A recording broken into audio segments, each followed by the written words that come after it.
전직 국회의원 보좌관, 전직 정치 전문 기자와 함께 정치권 상황에 거침없이 하이킥을 날리는 정치 토크쇼 거침없이 하이킥. 장성철 공감과 논쟁 정책센터 소장 그리고 김보협 정치 전문 기자 두 분과 함께합니다. 어서 오세요. 안녕하십니까? 안녕하세요. 네, 김보협 기자. 제가 예. MBC 방송연예대상 신인상 탄 걸 모르고 계셨다고요? 예, 방금 들었습니다. 방금 전 안내를 듣고 하셨습니다. 어떻게 네. 그걸 모르실 수가 있어요. 저한테 관심이 너무 없으시군요. 아쉽네요. 아니, 신인이라고 보기에 조금 연식이 되셔서 네, 씨는 뭐 나이와 상관이 없습니다. 지금 유튜브로 함께 생방송이 나가고 있으니까요. 저희 모습을 보고 싶으신 분들은 표창원의 뉴스 하이킥 검색해서 들어오시면 되겠습니다. 자, 그럼 곧바로 첫 번째 이슈부터 시작하겠습니다. 먼저 준비된 내용 들어보시겠습니다. 검찰이 월성 1호기 경제성 조작 의혹 사건으로 산업부 공무원들을 기소한 공소장엔 이들이 북한 지역 원전 건설 추진 방안 등의 내용이 담긴 문건을 삭제한 목록이 포함되어 있습니다. 이 공소장을 본 국민의힘 김종인 위원장은 원전 게이트를 넘어 정권의 운명을 흔들 수 있는 충격적인 이적 행위라고 주장했습니다. 재판 중인 사안이라 말을 아껴오던 청와대가 야당 대표의 입에서 나온 말이라고는 도저히 믿겨지지 않는 혹세무민하는 발언이라며 강력 대응을 예고했습니다. 첫 번째 이슈는 격해지는 북한 원전 논란입니다.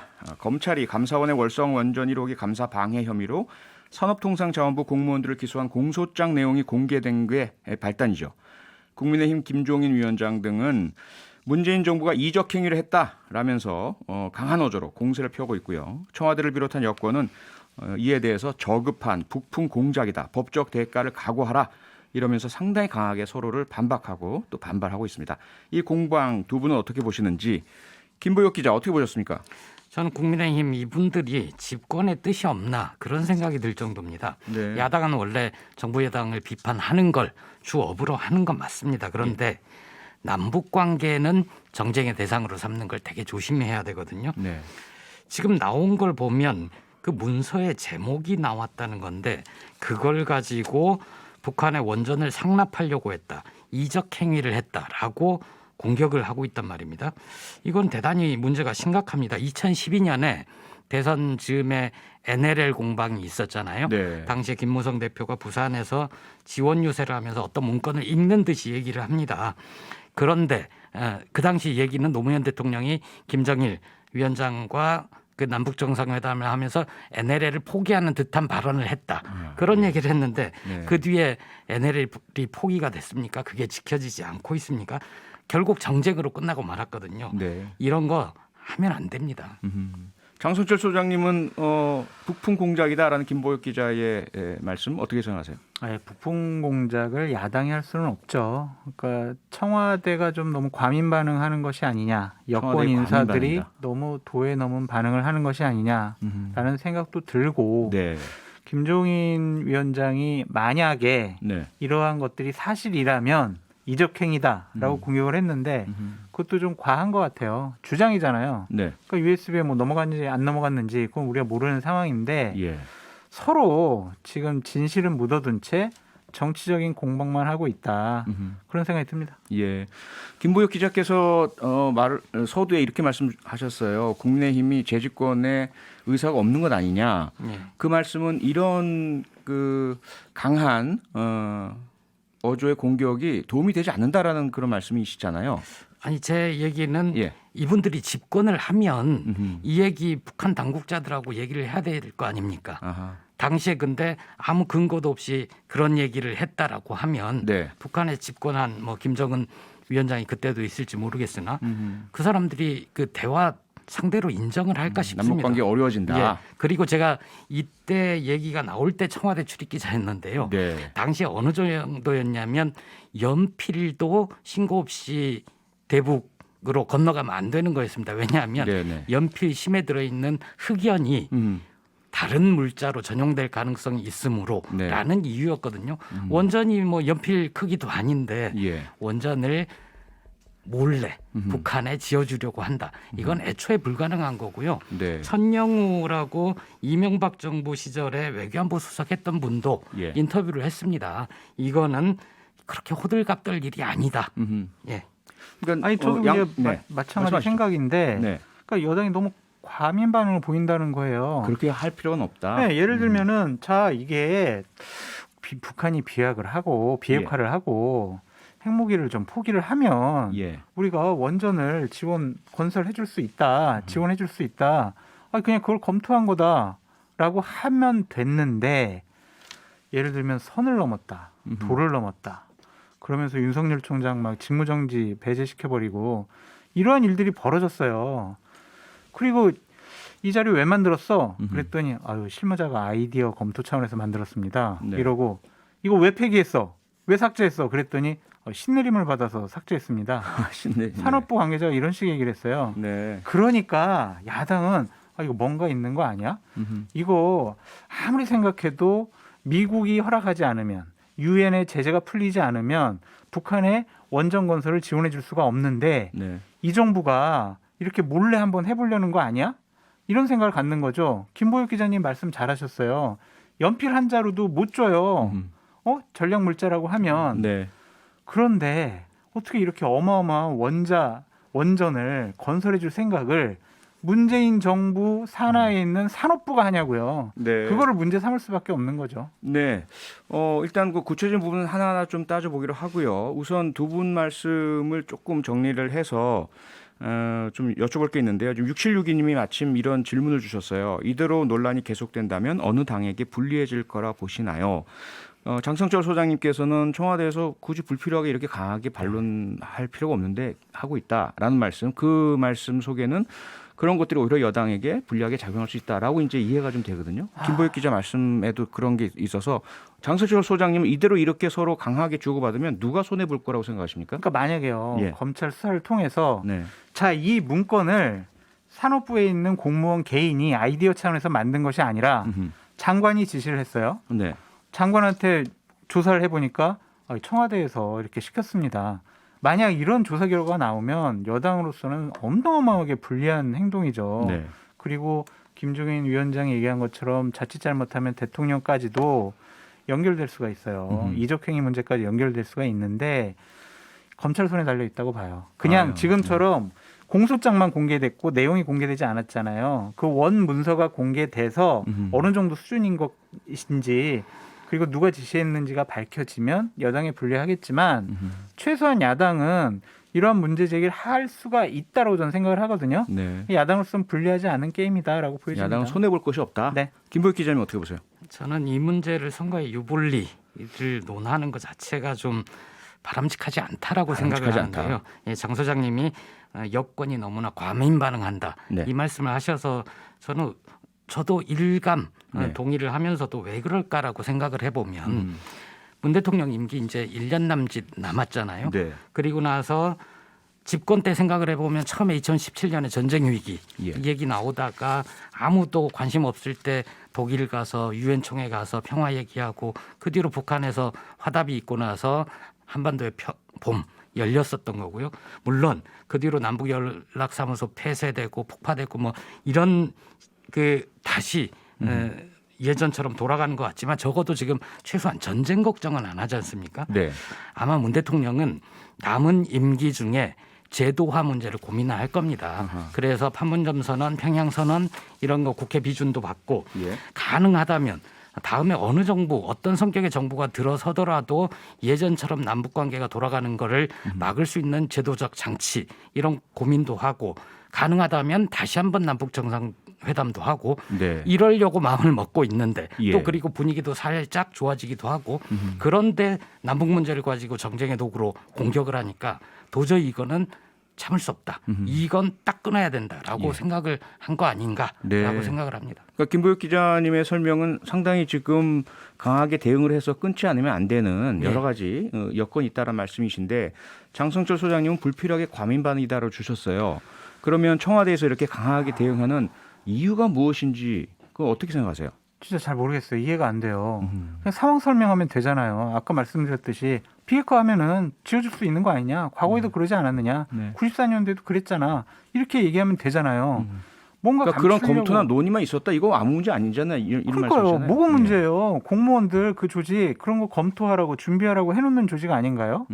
근데 그게 문제 삼는 것 자체가 문제라고는 생각이 드는데 네. 폐기하는 앞에 전제가 달리긴 했지만 네. 이적 행위라는 표현을 썼잖아요. 네. 적을 이롭게 하는 네. 행위를 했다.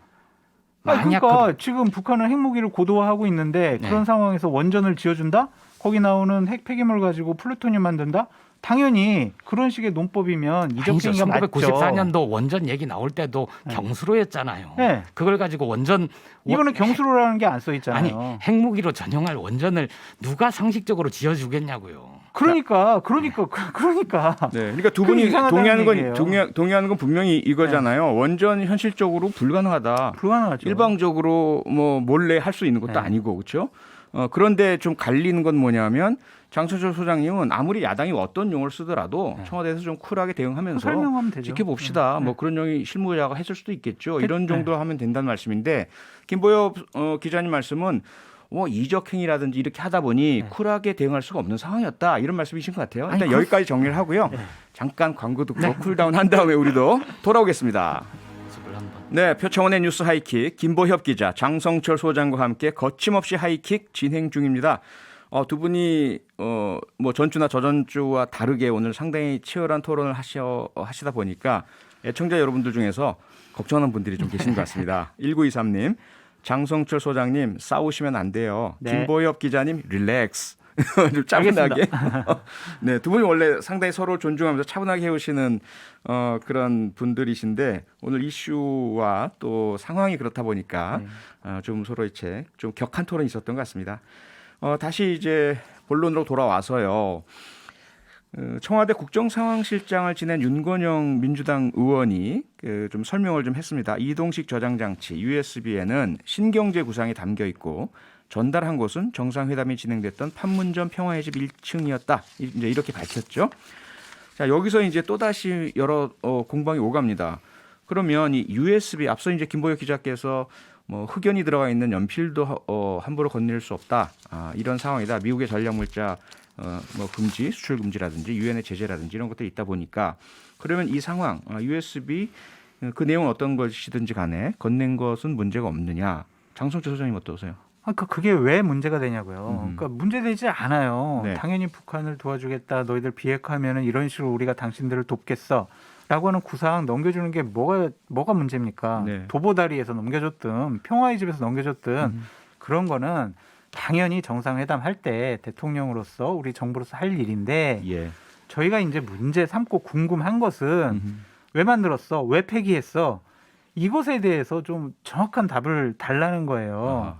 아이디어 차원이 아니고 네. 신내림 때문에 폐기한 것이 아니라 우리가 뭔가를 감추려고 폐기한 것이 아니냐. 그 야밤에 왜 네. 폐기합니까?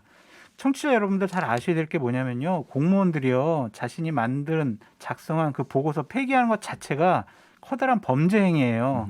그 범죄 행위를 은폐하려고 한 것이 아니냐. 네. 그런 문제를 제기하는 겁니다. 네. 김보혁 기자님, 예. 아무 문제 없다. USB든 뭐든 또 원전 뭐 검토할 수도 있는 거 아니냐. 그런데 왜 그렇게 격하게 강하게 반응을 하고 특히 산업부 공무원들은 왜 그 자료를 폐기했느냐. 네. 어떻게 생각하세요? 저도 소장님 의견에 동의합니다. 네. 릴렉스하려고 동의하는 건 아니고 릴렉스하려고 동의하십니까? 일단. 뭔가 은폐하려는 건 문제지만 그게 USB건 외장 하드건 아니면 책이건 문제될 거 없거든요. 거기에 뭐 대통령이 그걸 전하면서 우리 군부대 주요 위치, 전략무기 이런 걸 담아서 주지는 않았을 거잖아요. 그렇죠. 이게 이명박 정부 때도 비핵화 3천 구상이 있었고 박근혜 예. 정부 정부 때도 뭐 통일대박 이름은 다른 거였지만 그런 것들이 다 그 연장선 위에 있는 겁니다. 네. 비핵화하면 우리 남북관계 평화 번영 이렇게 갈 수 있다. 네.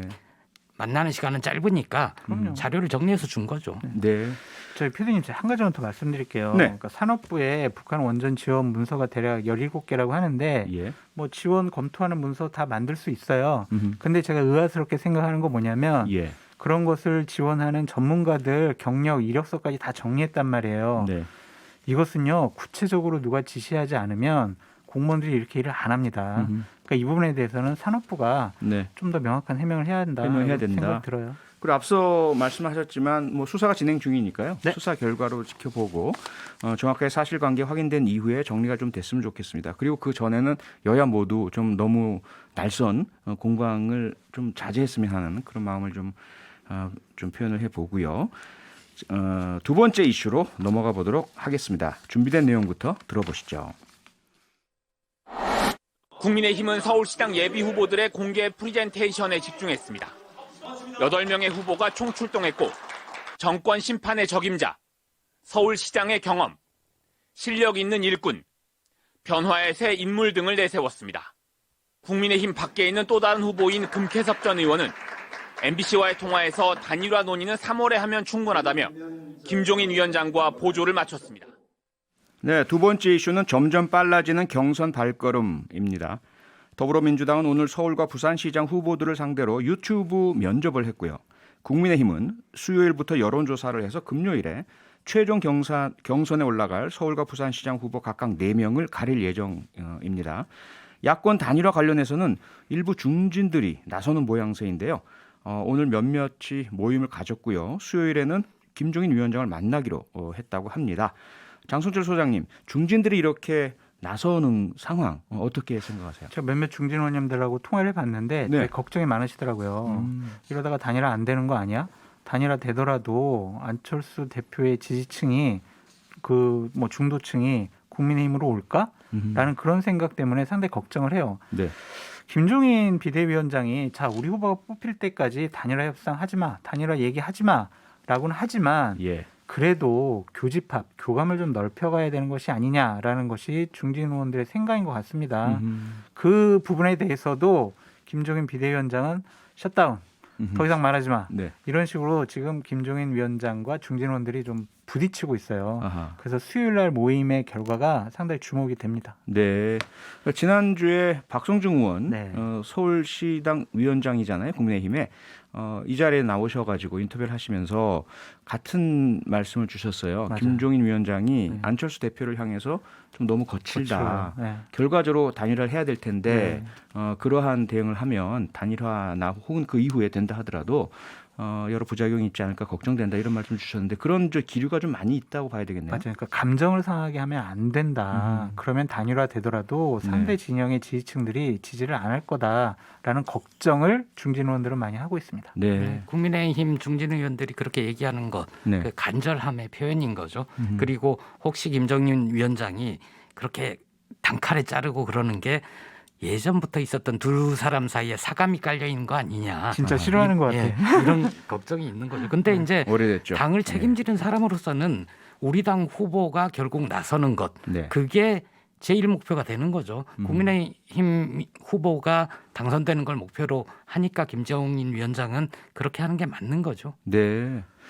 자, 그러면 이제 현실적으로 봐서 과연 단일화가 가능할 것이냐. 지금 김종인 위원장께서는 이제 수요일 날 물론 중진과의 만남 이후를 봐야 되겠죠. 어떻게 정리가 되시는지. 그런데 어쨌든 여러 기류상 안철수 대표의 어떤 말씀과 김종인 위원장의 말씀 속에서는 단일화의 가능성이 잘 안 보이거든요. 이렇게 흘러갈 것 같아요. 2월 5일 날 국민의힘의 1차 경선이 끝나요. 예. 그러면 이제 후보가 4명이 추려집니다. 음흠. 그러고 나서 3월 4일이 국민의힘 최종 후보가 뽑히는 날이에요. 그렇죠. 그러니까 3월 4일부터 3월 18일이 네. 이제 최종 후보 등록이지 않습니까? 그렇죠. 대략 2주간의 기간이 남아 있다. 음흠. 그때 협상을 하면 된다. 네. 그때 뽑으면 된다라고 생각을 하는데 예.